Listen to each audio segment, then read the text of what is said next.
Las noticias más importantes del lunes 27 al viernes 31 de enero en el portal de ámbito jurídico, el portal más importante en Colombia para cualquier asunto legal. Y como quinta noticia está: suspenden a abogado que no entregó al cliente indemnización por atentado terrorista. Esta noticia en ámbito jurídico hace relación a una sentencia de la Comisión Nacional de Disciplina Judicial del 27 de noviembre del 2024. Esta es la alta corte que vigila el comportamiento ético de los abogados. Y acá indica: el alto tribunal concluyó que el investigado tenía conocimiento de haber recibido los dineros y el deber de entregarlo a sus clientes, pero voluntariamente se negó a entregar la parte correspondiente de su cliente. Era consciente de la ilicitud de su actuar en la medida en que conocía que su cliente tenía derecho a recibir los dineros por ser esposa del causante, y su actuar no se acompasó con la conducta que le era exigible. En este proceso se dice que el abogado vulneró los deberes establecidos en la Ley 1123 del 2027 al ser contratado para gestionar una indemnización del Estado a favor de una de las víctimas de un atentado terrorista ocurrido en 2010 frente a la sede de la Fiscalía General de la Nación de Buenaventura, y por este hecho se suspendió por 6 meses y recibió una multa de 2 salarios mínimos. Como cuarta noticia más leída de la semana se encuentra: si la ARL no objeta a tiempo posibles deficiencias en la afiliación, debe reconocer prestaciones. Estamos mirando cuáles fueron las noticias más importantes en ámbitojurídico.com, y esta es una sentencia de la Corte Suprema de Justicia, 28 de noviembre del 2024, la Sala Laboral. Y en esa sentencia se indica que las ARL deben ejercer un control efectivo sobre las afiliaciones y verificar que las cotizaciones correspondan a las condiciones reales de vinculación laboral. Es por eso que si la ARL omite ejercer su facultad de revisión o no objeta oportunamente la afiliación, este silencio valida los efectos de la afiliación y la cobertura del riesgo asociado. Lo que dice la Corte Suprema es que, en otras palabras, el cumplimiento en el pago de la cotización está a cargo del empleador y corresponde al riesgo asegurado. No obstante, cuando se presentan inconsistencias en el proceso de afiliación, es responsabilidad de la ARL subsanarlas de forma oportuna, pues al no hacerlo se considera que ha aceptado tácitamente los efectos de la afiliación y la cobertura del riesgo. Como tercera nota más leída en ámbitojurídico.com están: precisan principio de la condición más beneficiosa en materia de pensión de sobrevivientes. La pensión de sobrevivientes es la que se otorga cuando muere una persona y se le da al beneficiario lo que le correspondía de pensión. Esta es una sentencia de la Corte Suprema de Justicia, Sala Laboral, 11 de diciembre del 2024, en donde indica que el principio de la condición más beneficiosa es un amparo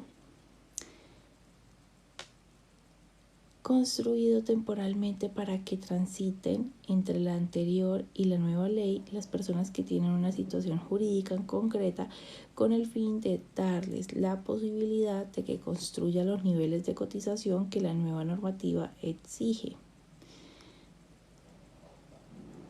Indica cuáles son las características principales de la condición más beneficiosa y se van al caso en concreto, en donde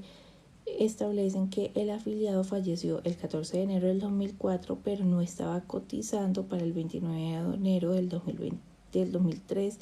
ni tenía 26 semanas o más de cotización dentro del año inmediatamente anterior a la data del tránsito legislativo. Por lo tanto, no tenía una situación jurídica concreta y en ese sentido no era beneficiario de la garantía constitucional de la condición más beneficiosa.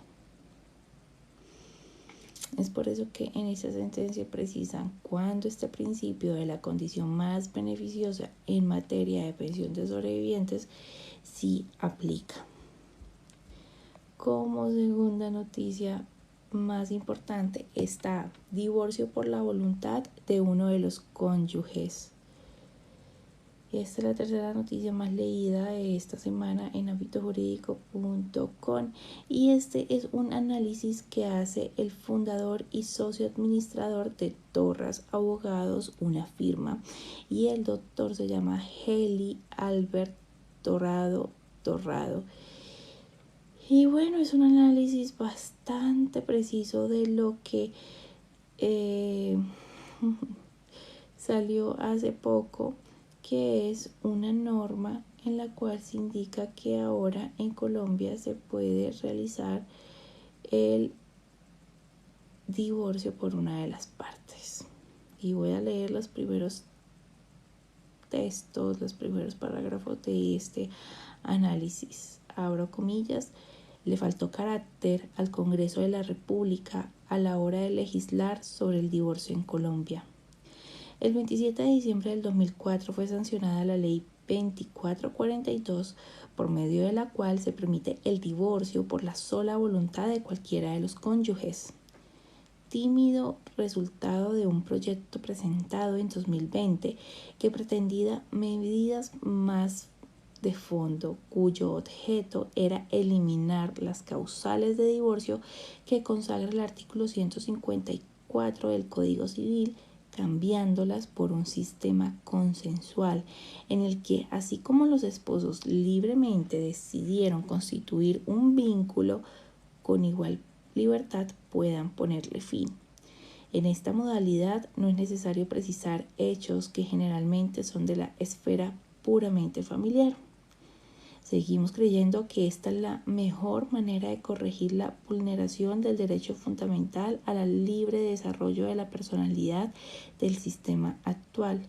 restablecer la igualdad, dándole a ambos cónyuges la misma oportunidad de pedir divorcio, evitar las violaciones a la intimidad personal y familiar, al compeler a los esposos a someter asuntos reservados a conocidos al conocimiento de extraños. Inclusive, se evitaría la revictimación de los esposos, quienes tras haber soportado ultrajes y vejames de una mala relación, sufrir el adulterio del otro o evidenciar actos de perversión al interior del hogar,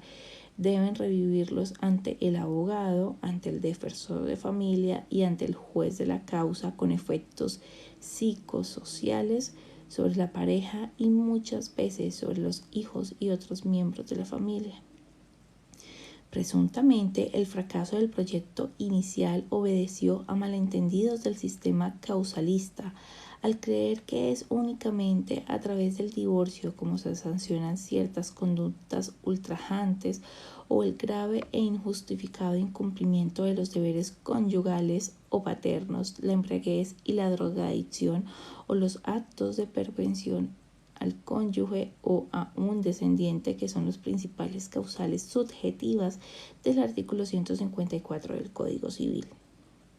Quienes así piensan ignoran que actualmente existen normas especialmente encaminadas a sancionar tales comportamientos. Y empieza a indicar una serie de delitos contemplados en el Código Civil.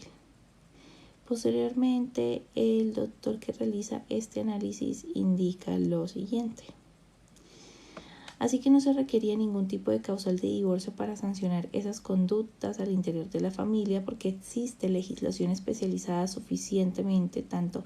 internacionalmente como nacionalmente, pero por ahora no hay nada que hacer, pues esa fue la voluntad del legislador y habrá que esperar otra oportunidad para debatir este tema de nuevo en el Congreso o una revisión de la Corte Constitucional. De todas maneras, a pesar de ese traspié y al desorden y confusión del texto de la Ley 2242 del 2004, constituye un avance del derecho de familia, aunque sea menester hacer un esfuerzo para clasificar las situaciones que trata. Y acá desarrolla las principales reformas adoptadas por la ley en 9 numerales, y al final indica que seguramente la jurisprudencia y la doctrina ayudarán a aclarar y decantar el alcance de esta nueva ley, cierro comillas. Eso fue lo que escribió el doctor Eli Albert Torrado, fundador y socio administrador de Torras Abogado. Estos son los análisis que vale la pena de personas que tienen muchísima experiencia y a uno le dan un poco de luz de temas legales complejos. Y la noticia más leída esta semana es: así se establece la estructuración de invalidez en casos de enfermedad crónica degenerativas y progresivas. Esta es una sentencia de la Corte Constitucional de este año, en donde la Corte realizó un llamado de atención a las administradoras de fondos de pensiones involucradas en este caso en concreto y a todos los jueces de tutela que estudiaron el mismo, en donde las llama a que apliquen